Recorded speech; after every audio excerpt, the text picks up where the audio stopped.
মধ্যপ্রাচ্যে চলমান যুদ্ধের প্রভাবে দেশের জ্বালানি খাতে দেখা দিয়েছে তীব্র সংকট। রাজধানী সহ বিভিন্ন এলাকায় পেট্রোল পাম্পগুলোতে তৈরি হয়েছে দীর্ঘ লাইন, কোথাও কোথাও বন্ধ রয়েছে তেল বিক্রি। এই সংকটে সবচেয়ে বেশি বিপাকে পড়েছেন রাইড শেয়ারিং ও ফুড ডেলিভারি খাতে কর্মরত চালকরা। বিস্তারিত থাকছে শাহাদাত হোসেন ইমরানের রিপোর্টে। দেশের জ্বালানি সংকটের কারণে বিভিন্ন পেট্রোল পাম্পে সকাল থেকে রাত একই চিত্র। তেলের আশায় কিলোমিটারের পর কিলোমিটার দীর্ঘ সারিতে অপেক্ষা করছেন চালকরা বলছেন ঘন্টার পর ঘন্টা লাইনে দাঁড়িয়ে থেকেও মিলছে না পর্যাপ্ত জ্বালানি। এতে দৈনিক কাজে পড়েছে বড় ধরনের প্রভাব। সকাল 8টায় সিরিয়াল আইসি, এখন যে তেল কখন পাবো কোনো গ্যারান্টি নেই। 8টার পরে পাম্প চালু করে আবার 10টার দিকে যাইতে হবে। রাত্রে আমার এখানে থাকতে হবে, কারণ আমার গাড়িতে তেল আছে, এরকম কোনো তেল নাই, আমি যাইতে পারবো। ঢাকার মধ্যে ম্যাক্সিমাম পাম্পগুলো বন্ধ।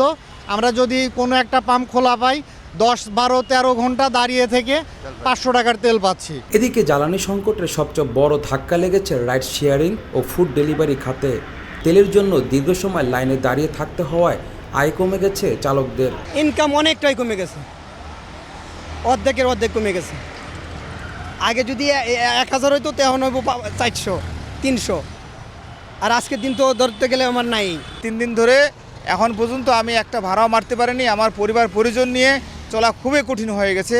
এদের স্কুলের লেখাপড়ার খরচ, আমার খরচ, সাংসারিক খরচ আর বাইকের মেনটেনেন্স, এইভাবে তো আমার পক্ষে আসলে সংসার চালানো অসম্ভব হয়ে যাচ্ছে।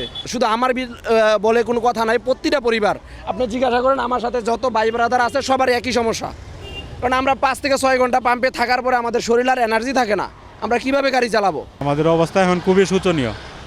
এটা যদি তেলের অবস্থা স্বাভাবিক না হয় তাহলে আমাদের চলার আর কোনো উপায় নেই। যারা আগে রাইড শেয়ার করতো এরা দিনে হচ্ছে 1000-1500 টাকা করতো, এখন হচ্ছে 500-600 টাকা। তারা কিভাবে চলবে? তারা কি চলার তো ধরেন হচ্ছে রাস্তা বন্ধ হয়ে যাচ্ছে। কয়েকদিন পরে ঢাকা শহর ছেড়ে সবাই হচ্ছে বাড়িতে যাইতে হবে। এর প্রভাব পড়েছে সাধারণ যাত্রীদের উপরও। বেড়েছে ভাড়া, বাড়ছে ভোগান্তি। সংকটকে পুঁজি করে অনেক চালক অতিরিক্ত ভাড়া নিচ্ছেন। তবে বিকল্প না থাকায় বাধ্য হয়েই সেই ভাড়া মেনে নিতে হচ্ছে অভিযোগ যাত্রীদের। এক কথায় সব মিলিয়ে জ্বালানির সংকট এখন নগর জীবনের প্রতিটি স্তরে প্রভাব ফেলছে। চালক থেকে যাত্রী সবাই পড়েছেন অনিশ্চয়তায়। তাই দ্রুত কার্যকর ব্যবস্থা না নিলে এই সংকট আরও তীব্র আকার ধারণ করতে পারে বলে আশঙ্কা সংশ্লিষ্টদের।